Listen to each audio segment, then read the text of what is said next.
যাদের আদর্শে নবীজি চেতনা ইসলাম, শান্তি কায়েমে যারা শপথ নিল, যারা দিনে রাতে ময়দানে খেটে যায় নির্ভীক। বাংলাদেশের 1 ইঞ্চি মাটির পর কারো কোনো দখল বাণিজ্য চলবে না এবং চলতে দেবো না।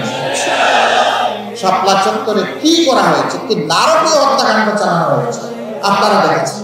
মানুষ কতটা বিকৃত হলে বলতে পারে সেদিন কেউ মরে নাই, সেখানে আলিমুল্লামার রং ছিটিয়ে দিয়েছে। ক্ষমতায় এসে পিলখানায় 57 জন সেনা অফিসারকে নির্মমভাবে হত্যা করত, তাদের পরিবারের কোনো সদস্যকে হত্যা করত। তারা হাত তুলে অঙ্গীকার করেছেন দেশ এবং জনগণের স্বার্থ রক্ষায়, স্বাধীনতা সার্বভৌমত্ব রক্ষায় আমরা সবাই। ভারতকে তারা বলেছে আমাদেরকে দিয়ে আর খেলো না, বহু খেলা তোমরা খেলেছো, এখন তোমরা শান্ত হও। তাকবীর, নারায়ে তাকবীর, নারায়ে তাকবীর, আল্লাহু আকবার। নারায়ে তাকবীর, নারায়ে তাকবীর, নারায়ে তাকবীর, আল্লাহু আকবার। জামাতের কর্মীরা সারা পৃথিবীতে কালেমার দাওয়াত দিয়েই যাবে। জামাতের কর্মীরা সারা পৃথিবীতে কালেমার দাওয়াত দিয়েই যাবে। কোরআনের আলোকে সমাজ বিনির্মাণ, কোরআনের আলোকে সমাজ বিনির্মাণ, হাজার জুলুম বাধা উতরে যাবে।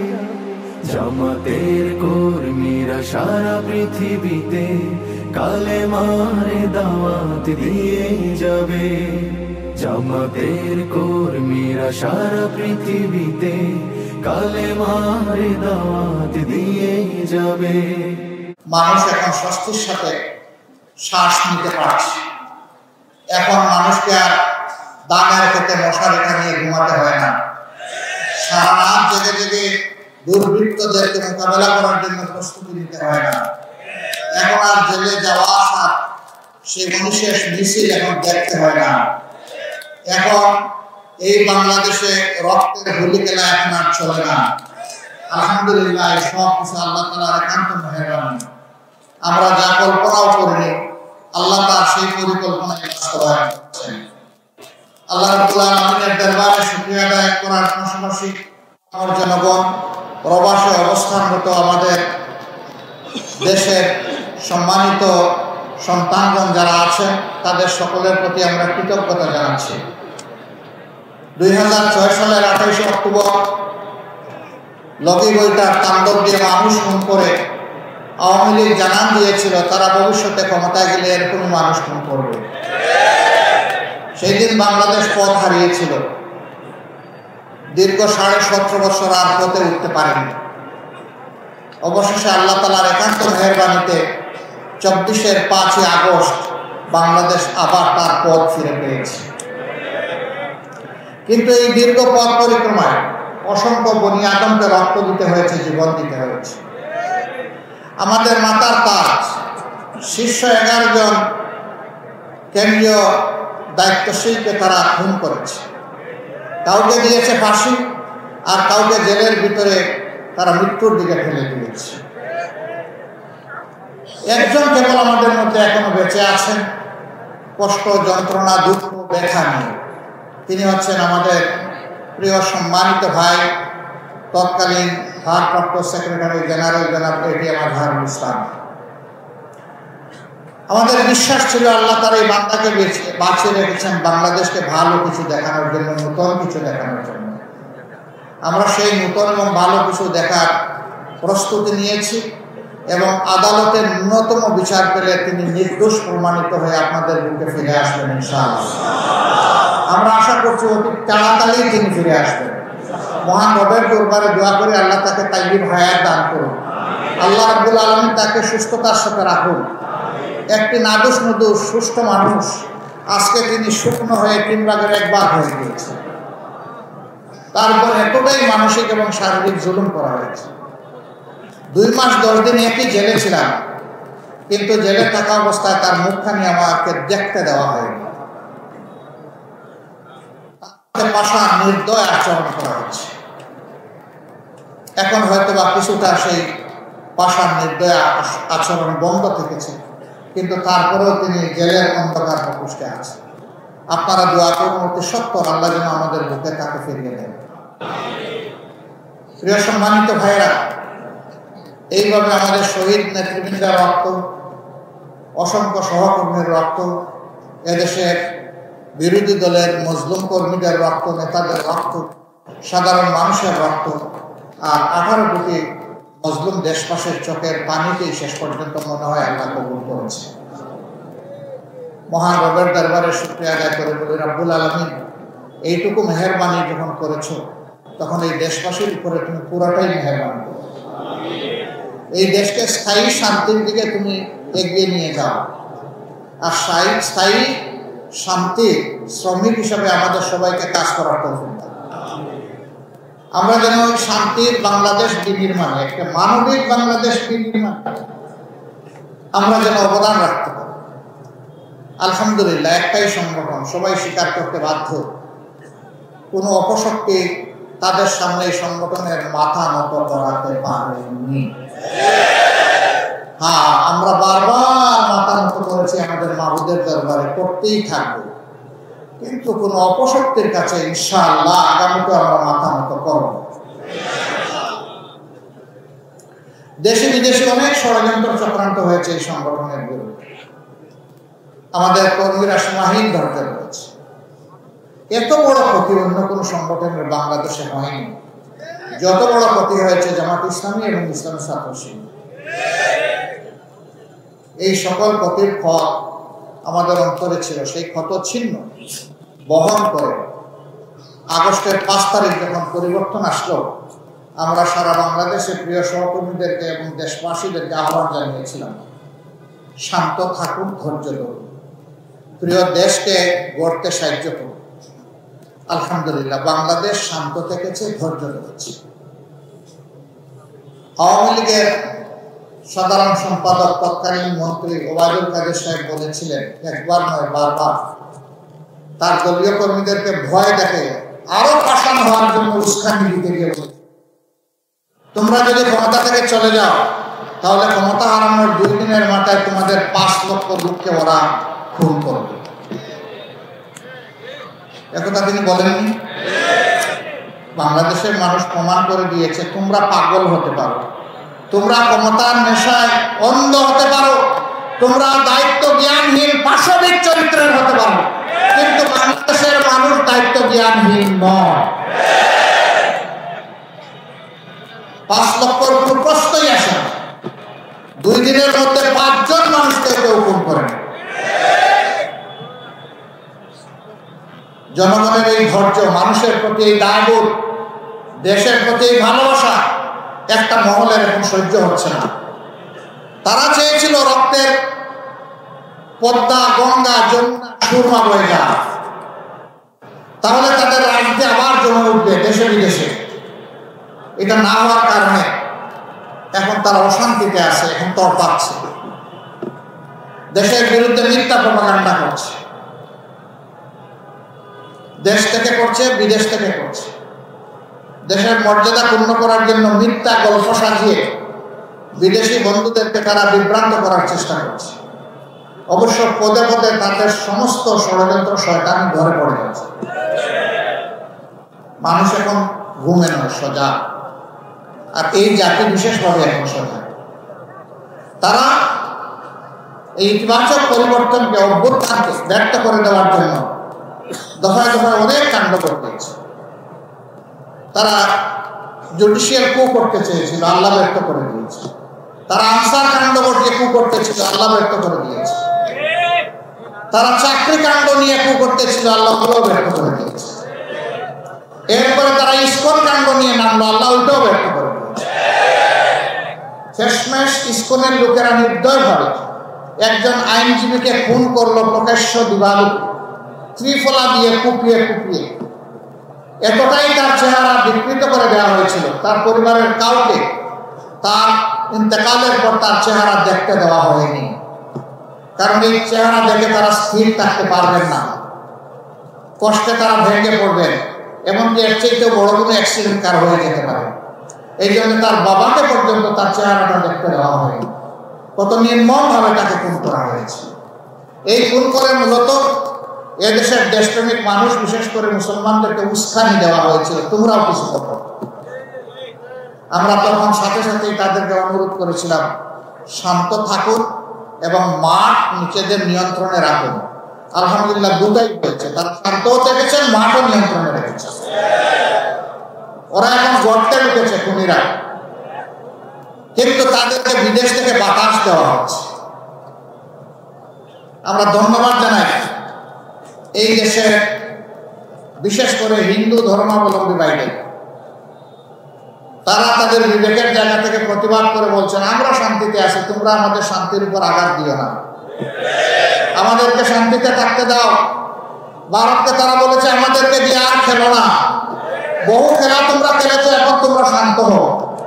আমরা এই দেশে ধর্ম বর্ণ নির্বিশেষে ভালো আছি, ভালো থাকতে চাই। আমরা তাদেরকে অভিনন্দন জানাই। এর আগে কোনোদিন তারা এরকম প্রতিবাদ করেনি, এবার তারা করেছেন। তার কারণ হলো তাদেরও আল্লাহ বিবেক দিয়েছেন। তারা দেখেছে 5 তারিখের পরিবর্তনের পর দায়িত্বশীল দেশপ্রেমিক সংগঠন বাংলাদেশ জামাত ইসলামী, ইসলামী শ্রমিক কল্যাণ ফেডারেশন, স্কুল কলেজ মাদ্রাসার শিক্ষক ছাত্ররা, অন্যান্য বিরোধী দলের লোকেরা, তখন যারা বিরোধী দলে ছিলেন, তারা সকলে এসে বিভিন্ন ধর্মের যে সমস্ত প্রতিষ্ঠান আছে সেগুলাকে পাহারা দিচ্ছে, তাদেরকে দিয়ে আশ্বাস দিচ্ছে, সাহস যোগাচ্ছে যে আমরা মিলেমিশে সকলেই বাংলাদেশের নাগরিক। আমরা মর্যাদার সাথে, শান্তিপূর্ণভাবে, সৌহার্দ্যের সাথে, সম্প্রীতির সাথে আমরা এখানে বসবাস করব, আপনাদেরকে কোনো চিন্তা করতে হবে না। যখন বাংলাদেশ এই দায়িত্বশীলতার পরিচয় দিল, তখন একটি উগ্র সংগঠন আবার হিন্দু ধর্মের লোকদেরকে উস্কানি দিল যে এবারকার দুর্গাপূজা আমরা করবো না, এটা আমরা বাদ দেব। যে এই দেশে আমাদের উপরে আঘাত করা হচ্ছে, আমাদের মা বোনদের ইজ্জত লুণ্ঠন করা হচ্ছে, আমাদেরকে খুন করা হচ্ছে, ঘর বাড়ি পুড়িয়ে দেওয়া হচ্ছে। এবারও দায়িত্বশীল হিন্দু সমাজের লোকেরা তারা জানিয়ে দিলেন, তোমাদের এই সমস্ত কথা মিথ্যা এবং আমরা তোমাদের ডাকে সাড়া দেব না। তারা সেপ্টেম্বরের 4 তারিখ ঢাকায় লক্ষ লোকের সমাবেশ করে এইভাবে বিশৃঙ্খলা সৃষ্টি করতে চেয়েছিলেন। ওই ধরনের ভাইদের দায়িত্বশীলতার কারণে তাদের সেই ষড়যন্ত্র আল্লাহ ব্যর্থ করে দিয়েছে। জাতি জাগ্রত আছে। প্রত্যেকটি ঘটনার পর আমাদের দেশের মানুষ, বিশেষ করে যুব সমাজ জানান দিচ্ছে যে আমরা আমাদের দেশকে ভালোবাসি এবং আমরা দেশের শান্তি শৃঙ্খলা, স্বাধীনতা, সার্বভৌমত্ব রক্ষায় আমরা প্রতিশ্রুতিবদ্ধ, আমরা অক্ষম। আপনারা দেখেছেন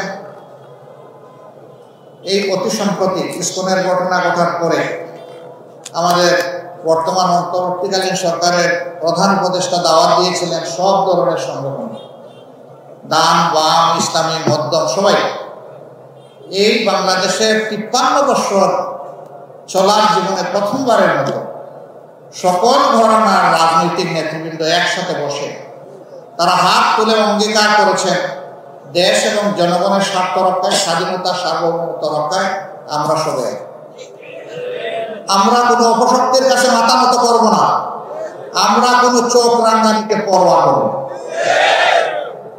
এই আওয়াজ, এই মেসেজ দেশের জনগণকে আরো ঐক্যবদ্ধ করেছে, আরো শক্তি জুগিয়েছে এবং বিশ্ববাসীকে বার্তা দিয়েছে যে বাংলাদেশের বিরুদ্ধে ঘরে বাইরে কোনো ষড়যন্ত্র আর সফল হবে না। পরের দিন সকল ধর্মের যারা গুরুত্বপূর্ণ ব্যক্তি,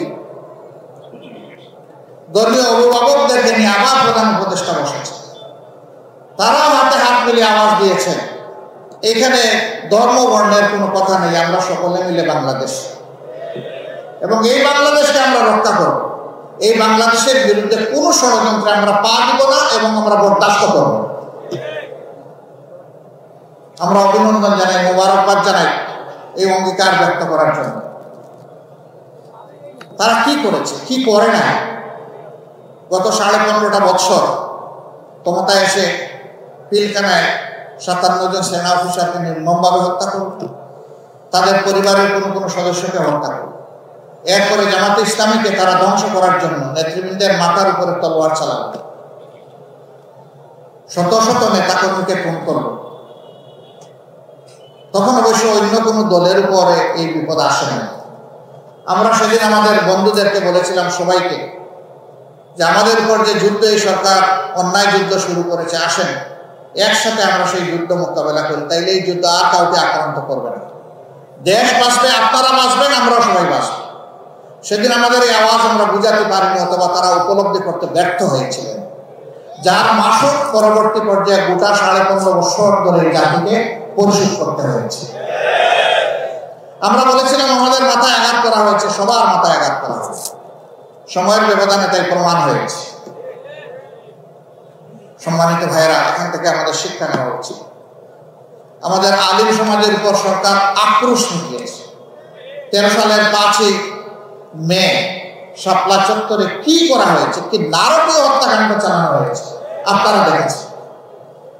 মানুষ কতটা বিকৃত হলে বলতে পারে সেদিন কেউ মরে নাই, সেখানে আলিম উলামার রং ছিটিয়ে দিয়েছে। হ্যাঁ, মানুষ যারা দিনের জন্য দুনিয়া থেকে বিদায় নেয় তারা তো শহীদ হয়ে আল্লাহর প্রিয় বান্দাবান্দি হিসাবেই বিদায় নেয়, কিন্তু যারা অপকর্মের দায় নিয়ে দেশ থেকে পালিয়ে যায়, তারা কি নিয়ে পালিয়ে যায়? একটা মানুষের মৃত্যুর চাইতে এইভাবে অপমানের দায় স্বীকার করে পালিয়ে যাওয়া আরো নিকৃষ্ট। এদের রাজনৈতিক মৃত্যু হয়েছে। আমরা ধারণা করেছিলাম তারা সবক নেবেন আর তারা এই দেশকে জ্বালা যন্ত্রণা দিবেন না, কিন্তু কয়লা দইলে যে ময়লা যায়, এটা সাবান দিয়ে দইলে যে আরো কালো হয়, কুচকুচে কালো। আমরা সাবান সার্ফ এক্সেল দিয়ে ধুইতেছি আর ওরা শুধু কালো হচ্ছে। ওরা নিজেরা শান্তিতে নাই, বাংলাদেশকেও শান্তিতে থাকতে দিবে না। আমার সম্মানিত ভাইয়েরা, এতটুকুতে যাদের শিক্ষা হবে না তাদের শিক্ষা কবে হবে আল্লাহ ভালো জানেন। দেশে বিদেশে অনেকে জিজ্ঞেস করে আগামী নির্বাচনে তারা কি নির্বাচনে আসবে। আমি বলি, দেশকেই যারা সম্মান করে না তারা কার কাছে এসে নির্বাচনে ভোট দাবি করবে? যারা জনগণের কেনা টাকায় অস্ত্র এবং গুলি জনগণের বুকের উপর চালিয়ে দেয় ক্ষমতায় থাকার জন্য, তারা কার কাছে ভোট চাইবে?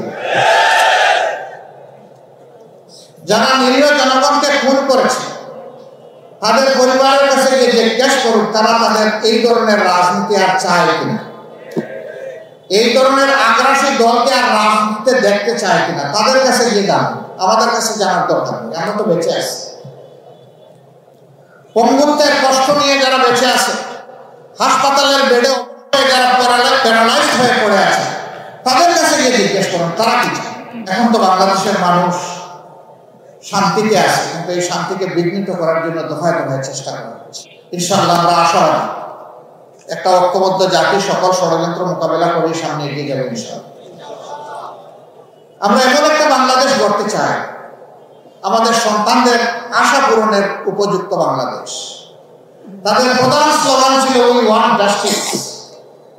আমরা বৈষম্য নয়, বরঞ্চ বৈষম্যহীন ন্যায় বিচারপূর্ণ একটা সমাজ চাই। আমরা তাদেরকে কথা দিচ্ছি, আল্লাহ তাআলার সাহায্য এবং জনগণের ভালোবাসা পেলে আমরা সেই সমাজটি বাংলাদেশ এবং জাতিকে উপহার দেব ইনশাআল্লাহ। আমরা কথা দিচ্ছি, আমাদের হাত দিয়ে কোনো চাঁদাবাজি হবে না এবং কোনো চাঁদাবাজি বরদাস্ত করব না ইনশাআল্লাহ। আমরা কথা দিচ্ছি, বাংলাদেশের 1 ইঞ্চি মাটির উপর কারো কোনো দখল বাণিজ্য চলবে না এবং চলতে দেব না ইনশাআল্লাহ। আমরা কথা দিচ্ছি, সরকারি আধা সরকারি বেসরকারি অফিসে বসে কেউ ঘুষ খাওয়ার প্রয়োজন অনুভব করবে না এবং দুঃসাহস দেখাবে না। আমরা কথা দিচ্ছি, আমাদের যুব সমাজের হাতকে আমরা কর্মী কারিগরের হাতে পরিণত করতে চাই। তারা হলো দেশ গড়ার কারিগর। সার্টিফিকেট নিয়ে তারা বের হয়ে বেকারত্বের অভিশাপে কান্নাকাটি করবে না, হাওতাস করবে না। তাদেরকে নৈতিক এবং জাগতিক শিক্ষা এমনভাবে সমৃদ্ধ করা হবে যে প্রত্যেকটা ছাত্র কিংবা ছাত্রী তার শিক্ষার পাঠ চুকানোর সাথে সাথে দেশ গড়ার একজন যোগ্য কারিগরে পরিণত হবে এবং কাজ তার হাতে চলে আসবে। উন্নত দেশে আছে, শিক্ষাকালীন সময়েই তাদের হাতে কাজ চলে আসে, শিক্ষা জীবনের আগেই তাদের এগ্রিমেন্ট সম্পূর্ণ হয়ে যায়, শিক্ষা জীবন শেষ করার সাথে সাথে কর্মে ঢুকে পড়ে। তারা পরীক্ষার রেজাল্টের অপেক্ষা করেন, অতীতের রেজাল্টকে মূল্যায়ন করে তাদের হাতে এইভাবে কাজ চলে আসে। আমরা এই ধরনেরই একটি সমৃদ্ধ যুব সমৃদ্ধ বাংলাদেশ গড়তে চাই ইনশাআল্লাহ। এমন বাংলাদেশ আমরা করতে চাই যেই বাংলাদেশে মসজিদ, মন্দির, চার্চ, প্যাগোডা, মঠ কোন জায়গায় নিরাপত্তার জন্য পাহারা বসানোর প্রয়োজন, বরঞ্চ ঘরে বাইরে নিজেদের ধর্মীয় কাজে, সামাজিক কাজে, পেশাগত কাজে সকল জায়গায় একজন নাগরিক পূর্ণ স্বাধীনতা, মর্যাদা এবং নিরাপত্তা ভোগ করবে ইনশাআল্লাহ। এই ক্ষেত্রে নারী পুরুষকে সমান মর্যাদা এবং নিরাপত্তা দেওয়া হবে। বাংলাদেশ জামাত ইসলামী সেই স্বপ্নের রাষ্ট্র যদি গড়ার সুযোগ পায় আল্লাহ কোরআনের ভিত্তিতে, তাহলে সেই রাষ্ট্রে পুরুষের পাশাপাশি আমাদের মা বোনেরা, আমাদের মেয়েরা অত্যন্ত মর্যাদা, গর্ব এবং ইজ্জতের সাথে তারা তাদের দায়িত্ব পালন করবেন, তারা পাবেন পূর্ণ নিরাপত্তা। এখন সমাজের বিভিন্ন জায়গায় কাজ করতে গিয়ে না পান তারা নিরাপত্তা, না পান তারা মর্যাদা। সেদিন তারা মায়ের মর্যাদা পাবেন, সহদরা বোনের মর্যাদা পাবেন, ঔরজাত মেয়ের মর্যাদা পাবেন ইনশাআল্লাহ। এবং ঘুরে ফিরে আমরা তাদেরকে পূর্ণভাবে মায়ের মর্যাদায় অভিষিক্ত করব। রাসূল করিম সাল্লাল্লাহু আলাইহি ওয়াসাল্লাম সবচেয়ে ঝুঁকিপূর্ণ কাজ যুদ্ধের ময়দানে মহিলাদেরকে সম্পৃক্ত করেছেন, সুযোগ দিয়েছে। আমরা তাদেরকে বঞ্চিত করার অধিকার রাখি না। তারা তাদের যোগ্যতা, দক্ষতা অনুযায়ী তারা রাষ্ট্রের কাজে অবদান রাখে। এই রাষ্ট্রে শুধু মুসলমানরা বসবাস করে না, অন্যান্য ধর্মের লোকেরাও বসবাস করে। আমাদেরকে যিনি পয়দা করেছেন তিনি তাদেরকে পয়দা করেছেন। সুতরাং সেই আল্লাহর দৃষ্টিতে মানুষ হিসাবে তাদের যত নাগরিক অধিকার আছে পূর্ণ নাগরিক অধিকার তারা ভোগ করবে ইনশাআল্লাহ। সেখানে ধর্মের কারণে কোনো মানুষ তার যোগ্য ভূমিকা পালন থেকে বঞ্চিত হবে না। তবে দুঃখের বিষয়, গত 15.5 বছর তার একটু দাড়ি আছে, কে তার পেশাগত দায়িত্ব পালনের সময় নামাজে যায়, তাকে চরমভাবে অপদস্থ, কুণ্ঠাসা এবং তার অধিকার থেকে তাকে বঞ্চিত করা হয়েছে। এই অপকর্ম আর বাংলাদেশে চলতে দেওয়া হবে না ইনশাআল্লাহ। এখানে একটা ফ্ল্যাগ দেখছি, এটা নামান তো। ফ্ল্যাগ শুধু জামাত ইসলামের লোকসংবলিত ফ্ল্যাগ এবং বাংলাদেশের ফ্ল্যাগ উঠবে, ভাই অন্য কোনো ফ্ল্যাগ এখানে উঠাবেন না। সম্মানিত ভাইয়েরা, আমরা বলছিলাম যে সেই বৈষম্যহীন একটা বাংলাদেশ আমরা গড়তে চাই। এই বাংলাদেশ জামাত ইসলামের রূপণ কর্মী এবং সমর্থকরা একা করতে পারবে না। এই বাংলাদেশ গড়ার কাজে সমস্ত জনগণের ঐক্যবদ্ধ সহযোগিতা লাগবে। এমন একটি বাংলাদেশ গড়ার জন্য আসমান থেকে ফিরিস্তা পাঠিয়ে আল্লাহ সরাসরি গড়ে দেবেন না। এই জমিনের মানুষেরাই গড়বে। তারা ভালো পথে এগুলো, আল্লাহ সন্তুষ্টির পথে এগুলো, শান্তির দিকে আগালে আল্লাহ তাআলা তার ফিরিস্তা পাঠিয়ে সাহায্য করবেন ইনশাআল্লাহ। কিন্তু মানুষকে এটা জায়গাতে হবে। এই জন্য বাংলাদেশ জামাত ইসলামের কর্মী যারা এখানে এসেছেন তাদেরকে বলতে চাই যে আসুন ওই স্বপ্নের সমাজ গড়ার আগে নিজেকে আগে গড়ুন। ওই স্বপ্নের সমাজের যে চরিত্র একজন মানুষের মধ্যে, নাগরিকের মধ্যে তৈরি হওয়া দরকার, আগে আমরা নিজের মাঝে সেটা তৈরি করি। আলহামদুলিল্লাহ এই কাজে প্রিয় সংগঠন অবিরত চেষ্টা করে যাচ্ছে, কিন্তু আমরা কেউ ভুলের ঊর্ধ্বে নই এবং ঘাটতির ঊর্ধ্বে নই। আমাদের ঘাটতিও আছে, ভুলও আছে। ভুল আমরা সংশোধন করবো, ঘাটতি আমরা পূরণ করবো। এইভাবে আমরা সামনের দিকে জাতিকে নিয়ে এগিয়ে যাবো ইনশাআল্লাহ। পুরা জাতিকে আমরা ধারণ করি আমাদের অন্তরে। এখানে দল ধর্মের ভিত্তিতে আমরা জাতিকে টুকরা টুকরা ভাগ বিভক্ত করতে দেব না এবং আমরা করব না। আমরা একটা ঐক্যবদ্ধ জাতি চাই। দল ধর্ম নির্বিশেষে সেই শান্তির বাংলাদেশ, অগ্রগতি উন্নয়নের বাংলাদেশ, ন্যায় বিচার প্রতিষ্ঠার বাংলাদেশ, দুর্নীতিমুক্ত বাংলাদেশ, এই বাংলাদেশ গড়ার জন্য আপনাদের মাধ্যমে আমরা জনগণকে আহ্বান জানাচ্ছি। প্রিয় ভাইয়েরা, নিজেদের জ্ঞানকে আরো সমৃদ্ধ করতে হবে কোরআন হাদিস এবং দুনিয়াবী জ্ঞানের ভিত্তিতে। তার পাশাপাশি ওই জ্ঞানের আলোকে মানুষের কাছে ইসলামের কল্যাণময় এই আহ্বান পৌঁছে দিতে হবে ঘরে ঘরে। আজকে যেহেতু জুমার দিন, আমরা কথা লম্বা করবো না, এখানেই আমরা কথা শেষ করবো। আসেন আজকের দিনের আমাদের অঙ্গীকার হোক যে আমরা আগামীর বাংলাদেশ গঠনে আগে যে ত্যাগ স্বীকার করেছি তার চাইতেও বেশি ত্যাগ স্বীকারে আমরা করছি। আপনারা কি প্রস্তুত? আলহামদুলিল্লাহ। এক ভাই আপনাদের কাছে আহ্বান জানিয়েছিলেন যে ইন্না সলাতি ওয়া নুসুকি ওয়া মাহইয়ায়া ওয়া মামাতি লিল্লাহি রাব্বিল আলামিন বলে আমাদের तमाम সত্তা এবং সম্পদ আল্লাহর হাতে তুলে দেওয়ার আপনারা শপথ নেবেন। এই আহ্বান অধ্যাপক ফজলুর রহমান সাহেব জানিয়েছিলেন, আপনারা সকলে সাড়া দিয়েছেন। আমরা দোয়া করি আল্লাহ তার জন্য আপনাদেরকে কবুল করুন এবং এই আয়াতের হক আদায় করে হযরত ইব্রাহিম আলাইহিস সালামের সাথে আল্লাহ তাআলা হাশরের দিন আমাদেরকে তার সামনে হাজিরা হওয়ার তৌফিক দান করুন। তিনি আমাদের রূহানি পিতা। আর এই ওয়াদাটা তিনি সরাসরি আল্লাহর কাছে করেছিলেন। আল্লাহ তাআলার এত ভালো লেগেছিল এই ওয়াদা, এর বরকতে আল্লাহ তাআলা তাকে বলেছিলেন মিল্লাতে আবিকুম ইব্রাহিম ওয়া সাম্মাকুমুল মুসলিমিন। সমস্ত মুসলিম মিল্লাতের নেতা পিতা হচ্ছেন ইব্রাহিম আলাইহিস সালাম এবং তিনি নাম রেখেছেন মুসলমান। এটা আল্লাহ হতে পারেন, আবার ইব্রাহিম আলাইহিস সালাম হতে পারেন, এটা আল্লাহ তাআলা ভালো জানেন, কিন্তু এটা আল্লাহ তাআলার পছন্দের কারণ ছিল। সম্মানিত ভাইয়েরা, আজকের এই আলিয়া মাদ্রাসার এই সম্মেলন সিলেটের চেহারা পাল্টে দেবে এটা আমি বিশ্বাস করতে চাই। আমরা দল মত জাতি ধর্ম পেশা নির্বিশেষে সকলের কাছে প্রাণপণে ছুটে যাব। এই ক্ষেত্রে উলামায়ে কেরামের বিশেষ দয়া এবং সহযোগিতা আমাদের প্রয়োজন। এখানেও আমরা কোনো ভাগ বিভক্তি করব না। উলামায়ে কেরাম আমাদের মাথার তাজ, তাদের দোয়া আমাদের লাগবে, তাদের সহযোগিতা আমাদের লাগবে। তাদেরকে ইজ্জতের সাথে বুকে ধারণ করে আমরা সামনে এগিয়ে যাব। আল্লাহ আমাদের সহায় হোক।